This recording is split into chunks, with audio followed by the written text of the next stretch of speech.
안녕하세요. 3월 18일 KB 리서치 모닝 미팅 시작하겠습니다. 먼저 전일 증시 동향입니다. 김지원 의원입니다. 네, 안녕하세요. 시황팀 김지원입니다. 전일 국내 증시는 반도체주가 지수를 견인하면서 양시장이 1%대 강세를 보였고, 특히 코스피는 2600선을 돌파해 마감했습니다.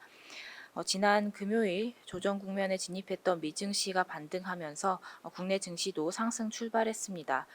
주말 사이에 트럼프 대통령의 서명이 완료되면서 미 정부의 셧다운 우려는 해소되었고, 또 미 소비자 심리 지수는 22년 11월 이후 최저치를 기록하면서 부진했지만 시장 영향은 제한되는 모습이었습니다.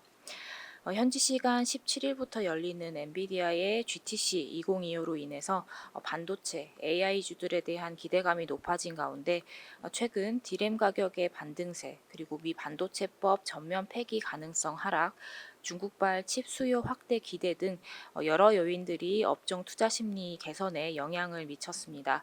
이에 삼성전자가 5% 넘게 급등하면서 지수를 견인했고, SK하이닉스는 0.73% 상승했습니다. 조선과 방산, 엔터 등도 각각 모멘텀의 강세를 보인 반면에 원전과 석유화학 업종은 약세를 보였습니다.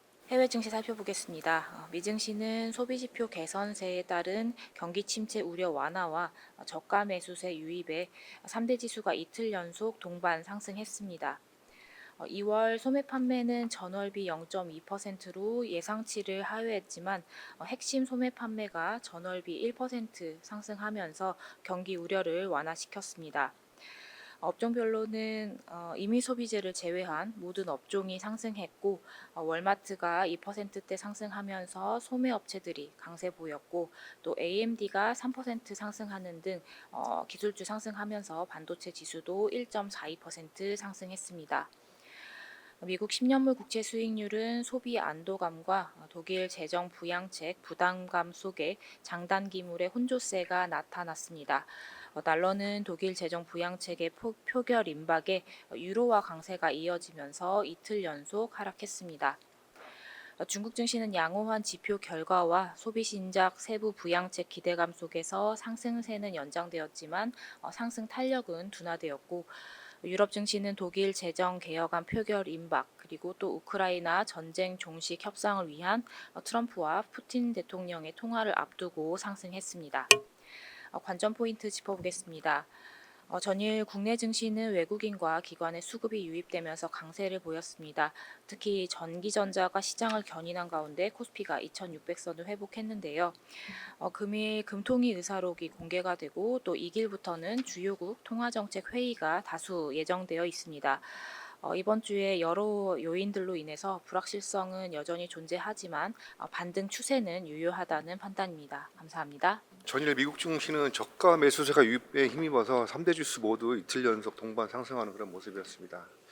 네, 다음은 중국 1, 2월 경제지표 관련 리뷰 한번 들어보겠습니다. 박수현 의원입니다. 네, 전일 중국 1, 2월 합산으로 경제지표 발표됐습니다. 중국은 춘절이 1월 혹은 2월에 있어서 이에 따른 기저효과를 감안해서 1월, 2월은 각각 지표 발표를 하지 않고요. 3월에 합산해서 발표합니다. 어제 주요 지표들이 굉장히 양호한 흐름들을 보였는데요. 특히나 고정자산 투자가 예상치인 3.2%를 크게 상회해서 4.1%로 공개됐습니다. 3대 투자 지표 중에서는 인프라가 가장 좋은 모습을 보였고요. 가장 시장에서 주목하고 있는 이 민영 기업들의 투자 증가율이 5개월 만에 역성장 구간을 마무리했고요. 세부 산업별로는 자동차나 전력성 설비 같이 AI 인프라랑 연결되는 투자가 높은 수치를 나타냈습니다. 산업 생산도 좋았는데요. 이거는 우리나라에는 좋은 이슈는 아닌 것 같습니다. 중국이 과잉 공급을 계속 이어가겠다라는 의지가 좀 반영되는 부분이라고 볼 수 있습니다. 중국이 올해는 여전히 저가 수출을 좀 지속할 것으로 보고 있는데, 그 이유는 고용이 부담이 되는 부분이 남아있기 때문입니다.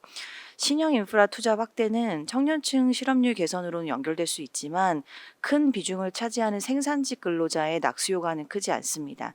미중 무역 마찰에도 불구하고 중국은 미국을 제외한 국가로 해서 더욱 공격적인 저가 밀어내기를 진행할 가능성이 있어 보입니다.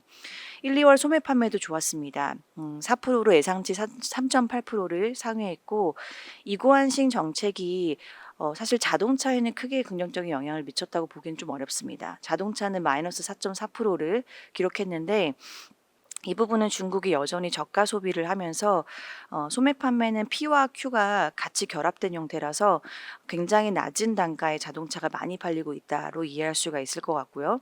그렇지만 새롭게 보조금 지급 대상에 포함된 스마트폰이나 스마트워치 같이 통신기기는 전년 대비 26.2% 늘어나면서 굉장히 양호한 판매량을 보였습니다. 그렇지만 유일하게 실업률은 5.4%로 컨센서스 5.2%를 상회했습니다. 굉장히 좀 부진한 실업률에 나왔다라는 건 시진핑 주석이 민영기업 좌담회에서 언급한 이 선불론을 자극할 가능성이 있어서 지금 굉장히 나쁘게 볼 필요는 없다라고 판단하고 있습니다. 상반기에는 양회에서 강조한 AI 인프라 투자 확대로 밸류체인 확대를 하고 있는 빅테크에 대한 높은 투자 선호도가 지속될 것으로 보입니다.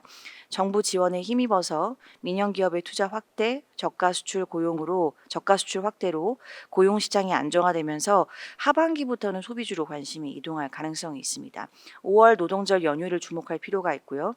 상반기에는 홍콩 주식을 가장 선호하고 지수 기준으로는 항생테크, 과창판, 창업한 순으로 선호합니다. 이상입니다. 그 3월 17일에 1, 2월 합산 중국의 주요 경제 지표가 발표가 됐습니다. 실업률을 제외하면 다수 지표가 컨센서스를 상회해서 양호한 수치를 기록을 했는데 특히 이제 고정자산 투자가 예상치 3.2%를 크게 상회한 4.1%로 발표가 됐습니다. 기업 주체 비율로는 5개월 만에 민영 기업의 투자 증가율이 역성장 구간을 마무리를 했는데요. 자동차라든지 이구안신, 전력 설비 등 AI 인프라와 연결된 투자 부분이 각각 27%, 25.4%로 높은 수치를 나타냈습니다. 상반기는 양회에서 강조한 AI 인프라 투자 확대로 전체 밸류체인 투자를 확대하고 있는 빅테크 기업에 대한 높은 투자 선호도가 지속될 것으로 전망이 되고 홍콩 주식이 가장 높은 수익률을 기록할 것이라는 것은 박수현 의원의 코멘트였습니다. 다음은 글로벌 ETF 동향 살펴보겠습니다. 박유환 의원입니다. 트럼프 대통령의 관세 정책 불확실성으로 인해서 이제 미국 주식시장의 변동성이 높은 장세를 이어가고 있습니다. 이에 이제 글로벌 자금 자체는 지난주 금요일 이제 미국 증시가 반등했음에도 불구하고 투자자들의 방어적인 심리로 인해 여전히 안전자산을 향해 쏠리고 있습니다. 일례로 지난주 주식형 ETF는 167.3억 달러의 자금이 유입됐지만 주로 성장주보다 저변동, 배당, 가치주 위주로 자금이 유입됐습니다. 채권형 ETF로도 주간 42.1억 달러 자금이 유입됐으나 전주에 이어서 여전히 현금성 자산 대표격인 단기채 ETF를 중심으로 자금 유입이 이어졌습니다. 원자재 ETF로는 이제 안전자산 대표적인 금을 필두로 24.3억 달러의 자금이 유입됐고요. 통화 ETF에서는 이제 마이너스 138.2억 달러의 자금 유출이 발생했는데 사실 이는 이제 팩스 분류상 통화 자산군으로 분류되는 비트코인 ETF에서 대규모 자금 유출이 발생했기 때문에 나타난 현상으로 판단됩니다. 미국 증시를 비롯한 이제 글로벌 증시가 하락하면서 대부분의 업종 테마가 전 고점 대비 약 10% 하락했습니다. 그럼에도 불구하고 이제 생존하는 주식이 사실 여전히 존재하긴 하는데요. 특히 이제 변동성이 컸던 지난주에도 자금이 꾸준하게 유입되고 주간 수익률이 양해값을 기록한 ETF들을 점검했습니다. 가장 눈에 띈 ETF는 먼저 기초자산이 은과 관련된 ETF입니다. 통상적으로 이제 금과 은은 대표 안전자산이자 인플레이션 해지 자산의 특성을 공유합니다. 약 3개월 만에 사상 최고치를 다시 경신한 금 가격 강세에 레벨 부담을 느낀 투자자들의 시선이 금에서 귀금색 패턴의 은 ETF로 이동한 것으로 판단됩니다. 금과 은 관련 기업들 제외한 주식형 자산군 내에서는 유럽 방산 테마의 생존력이 가장 돋보였습니다. EUAD는 이제 주간 6,314만 달러의 자금 유입과 함께 8.3%의 가장 양호한 수익률을 기록했습니다. 이외에도 인공지능, 디지털 인프라, 반도체 테마로도 소폭 자금이 유입됐습니다. 사실 이제 M7을 필두로 한 기술주 약세에도 불구하고 인공지능 및 반도체 테마에 대한 투자자들의 신뢰가 지속되고 있는 것으로 판단됩니다. 사실 이제 최근 변동성이 높은 장세가 이어짐에 따라 방어주의 상대 성과가 부각된 것은 사실입니다. 다만 이로 인해서 최근 가격 상승세가 굉장히 가팔랐고요. 이에 따라 방어주의 레벨 부담이 좀 높아졌습니다. 따라서 이제 현 시점에는 방어주를 신규 매수하기보다 낙폭 과대 성장주 중에 테마 생존력이 지속되고 있는 업종에 선별적으로 접근하는 전략도 대안이 될 수 있습니다. 최근 한 달 기준 미국 반도체 업종의 EPS 변화율은 양해값을 기록하면서 업종의 견조한 이익 모멘텀을 나타낸 바 있고요. IT 업종 내에서도 가장 이익 상승세가 높습니다. 운용 자산과 거래대금 규모를 감안했을 때 중대형 반도체 기업에 투자하는 SOX를 관심 ETF로 제시합니다. 이외에도 미국의 국가로 선택지를 넓힌다면 유럽 방산 테마, 유럽 방위비 증강의 핵심 국가 중 하나인 독일도 관심 종목에 올려둘 만합니다. 자세한 내용은 보고서 참조 부탁드립니다. 그 관세 정책 불확실성으로 인해서 미국 주식 시장의 변동성이 높은 그런 변동성 장세를 이어가고 있습니다. 투자자들의 이제 방어적인 심리로 인해서 여전히 안전 자산을 향해 쏠리고 있는데요. 이런 가운데 주요 업종 테마가 전고점 대비 약 10% 정도 하락을 했습니다. 그럼에도 불구하고 생존하는 주식은 여전히 존재하는데요. 첫 번째로 가장 눈에 띈 ETF는 기초자산이 은과 관련된 ETF SILJ, SLVP, SLVAR였습니다. 그리고 주식형 자산군 내에서는 유럽형 방산 테마 UAD 생존력이 가장 돋보였습니다. 세 번째로는 인공지능과 관련된 그런 디지털 인프라, 반도체 테마라도 소폭 자금이 유입이 되었습니다.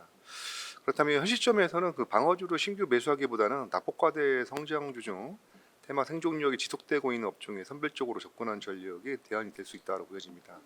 그리고 미국 이외로 이제 선택지를 넓힌다면 유럽 방산 테마인 EUAD 그리고 유럽 방위비 증강 핵심 국가 중 하나인 독일에도 관심을 기울여야 된다는 그런 박유한 위원의 코멘트였습니다. 자, 오늘 마지막 순서입니다. 한국항공우주 목표주가 업데이트 관련된 코멘트입니다. 정동익 위원입니다. 안녕하세요. 조선기계업종 담당 정동익입니다. 한국항공우주의 투자 의견을 기존 바이에서 홀드로 하향 조정하겠습니다. 한국항공우주의 주가는 지난 2월 11일 49,850원까지 하락을 했었는데요. 2023년 연말 대비해서 한화 에어로스페이스는 4배, 현대 로템은 약 3배, LIG 넥스원은 약 2배 상승하는 동안 한국항공우주는 주가가 오히려 0.4% 하락한 것이었습니다. 하지만 2월 11일을 바닥으로 해서 한 달 조금 넘는 기간 동안에 2배 가까이 주가가 급등을 했고요. 같은 기간 다른 방산주들의 주가가 한 10에서 50% 정도 상승하는 데 그친 것을 감안하면 최근 주가 수익률은 압도적이었습니다. 2월 중순 이후 주가 상승에는 지난해 주가 부진에 따른 상대적인 가격 메리트와 수주 회복에 대한 기대감들이 크게 작용한 것으로 판단이 됩니다. 특히 주가에 가장 큰 영향을 미치는 완제기 수출 수주의 경우에 작년에는 1,781억 원에 그쳤었는데요. 올해는 3.6조 원으로 크게 증가할 전망입니다. 특히 필리핀 FA50 12대의 경우에는 이르면은 3, 4월 중 수주가 확정될 수 있을 것으로 기대가 되는 상황입니다. 이러한 투자 포인트들은 외국인 매수세로 연결이 되면서 2월 12일에 31.7%까지 하락했었던 외국인 지분율이 어제 기준으로는 36.8%까지 상승을 했습니다. 하지만 주가의 단기 급등으로 인해서 밸류에이션 부담이 증가하고 있는 상황입니다. 올해 예상 실적 대비해서 PE는 33.5배, PB는 4.5배 수준에 이르게 되었는데요. PE의 경우에는 주요 대형 방산주 중에서 가장 높은 상황이고 상대적으로 낮은 ROE를 감안하면 PB 역시 가장 높은 상황입니다. FA50과 KF21 등 주력 제품의 경쟁력과 수주 모멘텀은 여전히 강하지만 실적 개선 속도에 대한 확인이 필요한 시점으로 판단이 됩니다. 다음은 중국 굴착기 판매 관련해서 코멘트 드리겠습니다. 2월 판매량은 전년 동기 대비해서 2배 정도로 늘었고요. 이에 따라서 1, 2월 누적 판매량 같은 경우에는 지난해 1, 2월 누적치 대비해서 51.4% 증가했습니다. HD 현대 인프라코어는 전년 동기 대비 66%, HD 현대건설기계는 75.8% 증가해서 시장의 성장률을 상회하는 성적을 기록을 했고요. 이에 따라서 시장 점유율 역시 HD 현대 인프라코어는 지난해 2.3%에서 2.5%로 HD 현대건설기계는 지난해 1.8%에서 2%로 상승을 했습니다. 중국 굴착기 월평균 가동 시간도 바닥을 확인한 것으로 판단이 됩니다. 21년도에는 150.9시간이었던 거가 지난해에는 108.3시간까지 낮아졌었는데요. 올해는 122.8시간으로 다시 증가를 하는 모습을 보였습니다.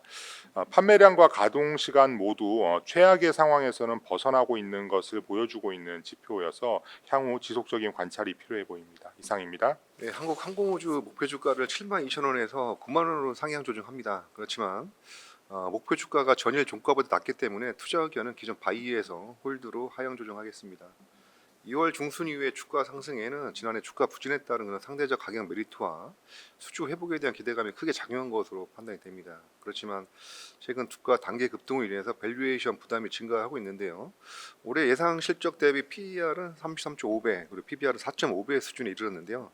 주요 방산 대형주 중에서 가장 높고 상대적으로 낮은 ROE를 감안하면 PB 역시 높은 상황이라 할 수가 있겠습니다. 향후에 실적 개선 속도에 대한 확인이 필요한 시점이라는 그런 정동익 의원의 코멘트였습니다. 이상으로 3월 18일 KB 리서치 모닝 미팅 마치도록 하겠습니다. 감사합니다.